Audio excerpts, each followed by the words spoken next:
Don't do this in sparring, especially if you're sparring with someone who's called the Axe Murderer. Well, nickname is the Axe Murderer and has one of the most violent highlight reels in MMA history. This is actually a really technical spar until this divvy does one thing that you should never do in sparring.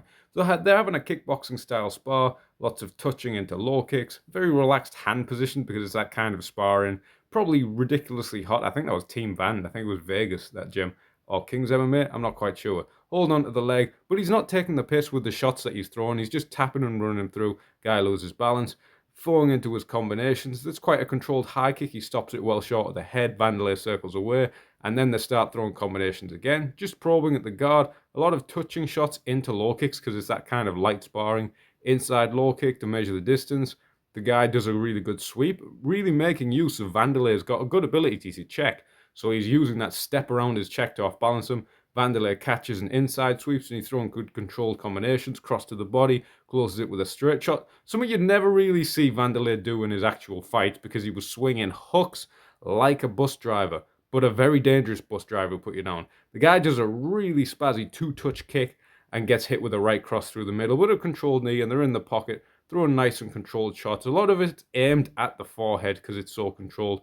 Very light technical sparring here, just looking for the opening to stay a lot closer than they would do in a fight. And then this happens. A guy throws the fucking stupidest axe kick, and then the Axe Murderer goes crazy, pushes him through all the other pairs, all the bad sparring etiquette. But the guy deserves a good chinning. I don't think it's the most reasonable way to deal with the situation, but you are sparring with Vanderlei Silva. And this just makes me think, if anyone in a spar throws a wheel kick, something with the heel, or an axe kick, something divvy, and thinks, oh, I was actually just throwing it controlled, I was going to land it with the foot, the soft part of the foot, bollocks. They're never going to land it with the soft part of the foot. And even if they did, that's still really dangerous to try and hit someone in the head with. It's dangerous enough hitting someone with the padded part. But if you watch, I don't know, Edson Barboza versus Terry Etim, one of the most brutal spinning wheel kick, head kick knockouts ever, he lands with the ball of the foot. The heel doesn't even connect. It's the ball of the foot. It's very dangerous. And there's no way that your divvy arse can control that in the heat of a hard spar, differentiating between landing with your heel to someone's head and landing with the ball of the foot.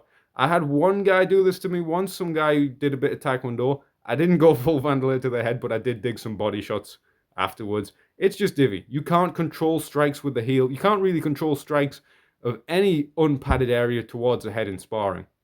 A lot of technical things in that spar, a lot of very uncharacteristic things that you'd see Vanderlei do in that spar that you wouldn't really see him do in a fight.